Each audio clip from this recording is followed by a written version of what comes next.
So picture this. A huge peace treaty is finally signed. Everyone's hoping it's the end of years of fighting. But the real test of any deal isn't when you sign it, it's what happens after, in all the messy, complicated real-life situations.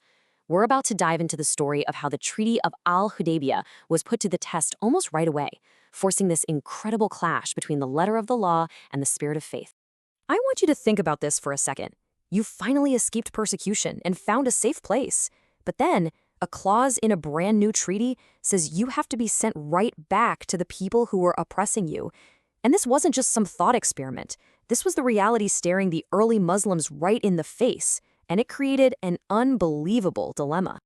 At the heart of all this was the treaty's extradition clause.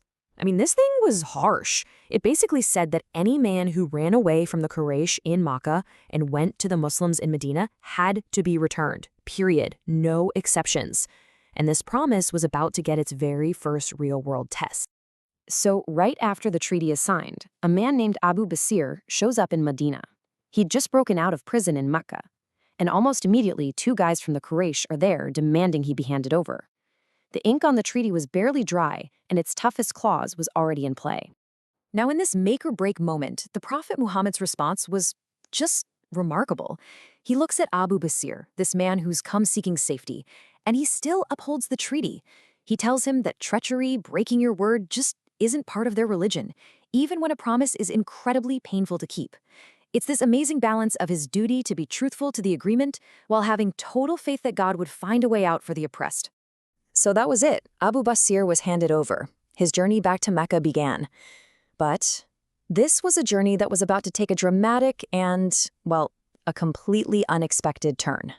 You can imagine how painful it must have been for the Muslims in Medina to watch Abu Basir being led away. But honoring your agreements was a bedrock principle. The treaty wasn't just a piece of paper with some ideas on it. It had to be lived up to. So, with his hands tied by his own promise, the Prophet sent him back. So, they're on the road, and Abu Basir starts making small talk with one of the guards. He's complimenting the guard's sword, being friendly. Then he just casually asks, "Hey, can I take a look at it?" The guard, probably not thinking much of it, just hands it over. And that was a fatal mistake. In a flash, Abu Basir uses the guard's own sword to kill him. The second guard sees this and he just runs for his life, all the way back to Medina, totally terrified to report what happened. Suddenly, Abu Basir is free, but he's also a man with no home. He can't go back to Mecca and he can't go back to Medina. He's on his own. So this one man's act of defiance just created a situation that nobody saw coming. He was now operating in a kind of legal gray area, a loophole in the treaty that no one had even thought about. Where could he go? He couldn't go back to the Prophet, who had just honored the treaty by sending him away. So his choice of Saif al-Bahr was brilliant. It was a coastal spot right on the Quraysh's main trade route to Syria. He wasn't just hiding out, he was setting himself up strategically for what came next. And this is where the story just snowballs. The word gets out, other men who escape Mecca, knowing they can't go to Medina, start joining Abu Basir. Pretty soon, his little camp grows into this formidable group of about 70 men. And these guys, they have absolutely nothing to lose. So they start ambushing the Quraysh's trade caravans, hitting their former persecutors right where it hurts, their wallets. And this leads to the most incredible irony. The Quraysh, with their economy now being hammered by these constant raids, actually send a delegation to the Prophet. They beg him to take Abu Basir and his men into Medina and give them official protection. Can you believe it? They themselves pleaded to cancel the very extradition clause they had fought so hard to put in the treaty. Their own demand had backfired spectacularly. Okay, so the problem with the men was solved thanks to this completely unexpected loophole. But then an even deeper, more complicated challenge came up. Muslim women, like a woman named Kulthum, started escaping Mecca and showing up in Medina. So the question was, did the treaty apply to them too? And it all came down to the specific wording. The treaty said the Prophet had to return him, a male pronoun. Now, the Quraysh argued it meant everyone. But for the Muslims, this was more than just a legal debate. There was a real fear that if women were sent back, they'd face even more pressure, maybe even torture, to renounce their faith. So how do you solve something like this? Well, it turns out the answer wasn't going to be worked out through negotiations or legal arguments. The answer to this profound problem came from a higher source altogether. Right as the community and the Prophet himself was wrestling with what to do about women like Kulthum, a verse of the Quran was revealed, and it gave a clear, direct, and final ruling on how to handle the believing women who migrated.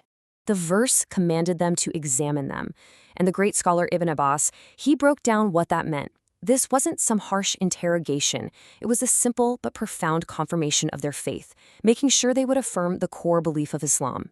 If they said it sincerely, it proved they'd migrated for their religion and not for some other reason, like they were unhappy with their husband or just looking for a better life.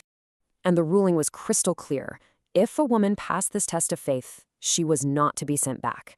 This divine command essentially overrode that ambiguous clause in the man-made treaty. It put the protection of a woman's faith and her freedom of religion above the political agreement. Okay, problem solved, right? Well, not quite. This created a new issue. These women were married. You couldn't just grant them freedom at the financial expense of their former husbands back in Mecca. Justice had to work for everybody involved. So the revelation laid out this complete, totally fair system. It had 3 clear steps. First, the believing women got asylum. They were safe. Second, the Muslims were ordered to pay back the dowry that the non-believing husbands in Mecca had originally paid for the marriage. And third, a Muslim man could then marry one of these women, but he had to pay a new dowry directly to her. I mean, think about how elegant that is. It was a perfectly just solution. The woman's faith and her freedom were protected, her former husband was paid back so he wasn't financially ruined, and any new marriage could start on a solid legal and financial foundation. It was this perfect blend of divine mercy and practical worldly justice. So, what do we take away from all this? The story of this treaty's aftermath shows this fascinating dance, doesn't it? On one hand, you have this strict, unwavering commitment to keeping your word, even when it's incredibly hard. But on the other hand, you see divine guidance and clever human actions creating these unexpected paths to justice and mercy. It kind of leaves you wondering, right? How can you balance rigid laws with a higher principle of mercy? This story gives us one incredible answer.